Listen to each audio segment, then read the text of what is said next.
Hey chefs, welcome back to another video. In our last video, we talked about food safety and hygiene and especially the importance of washing our hands. Today, we are going to be talking about recipes. Okay. So, a recipe is a set of instructions for a particular dish. In that recipe, there are some key elements every recipe should always have, even the ones that you're gonna start writing. In a recipe, there are some key elements such as the name, ingredients, measurements, method of preparation or MOP, yield, prep time, and cook time. Today, I'm gonna be breaking down each of these elements to help you understand recipes and to also get you started on writing your own. So obviously in a recipe, it's important to have the name of the dish.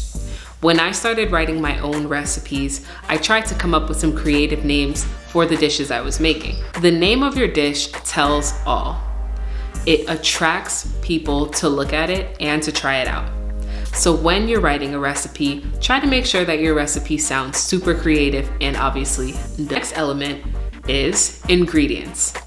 Every recipe should always have a list of ingredients. What? For example, if I'm making something such as blueberry muffins, I'm gonna make sure that I list every single ingredient needed.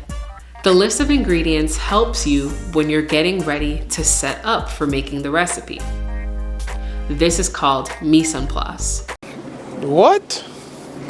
Things in place. As we learned in class, a lot of the culinary terms come from the French culture. So mise en place is pretty much a French way of saying make sure you have all your stuff together before starting the recipe. Next element is measurements. Every great recipe will have measurements.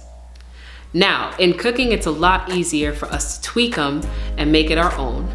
However, in baking, measurements are super important. It is a science and it comes down to being precise in your measurements. Just so you can have quality food that is also consistent. So we have two kinds of measurements. We have volume measurements and we have weight measurements. Volume measurements are things such as teaspoon, table, fluid ounce, cup, pint, quart, gallon, anything that is measured by mass. What? Now we have some measurements that are done by weight, such as ounces or pounds. Bro, what are you talking about, man? The trickiest part here is that there are also ounces in measurements for volume.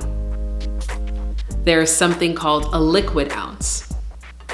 A liquid ounce is going to be measured in a liquid measuring cup. Ounces of weight, such as strawberries, will be measured on a scale. For items that are by weight, we usually use a scale. For items that are measured by volume, we'll use spoons, measuring cups, things such as those. Our next element that we're gonna talk about is MOP, mop.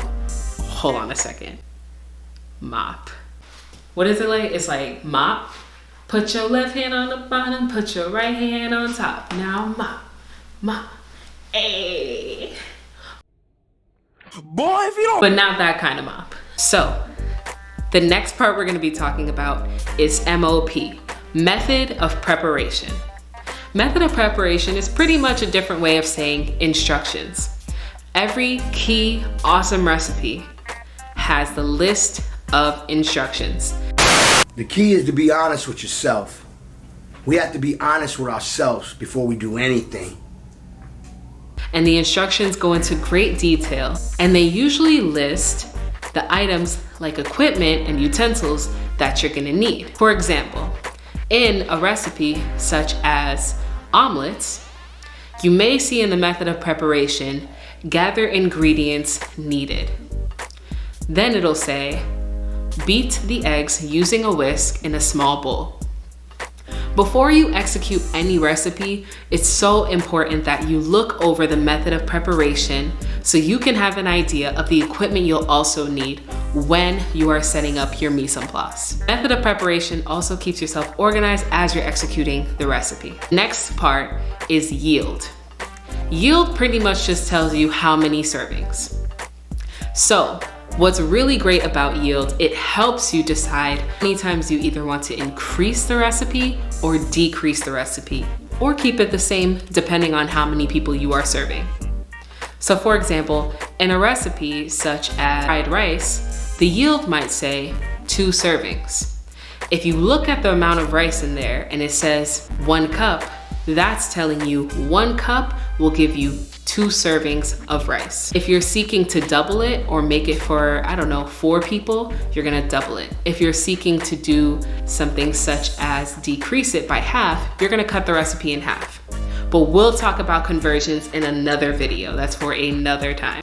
The final 2 elements I wanna talk about are prep time and cook time. Prep time is an estimate of how long it should take you to get everything set up for the recipe. Cook time is how long it should take you to actually cook the item. This is extremely important in things such as baking, but also in cooking. It helps you be mindful of your time management as you're preparing this recipe. That's it, guys. Those are the things that I wanted to go over for key elements of a recipe. So with that being said, I'll see you in the next video. Bye, chefs. Wait, let me show y'all what I'm working with. Bro, what are you talking about, man? Really, Dink? I look a hot mess. Everything is fine. Okay.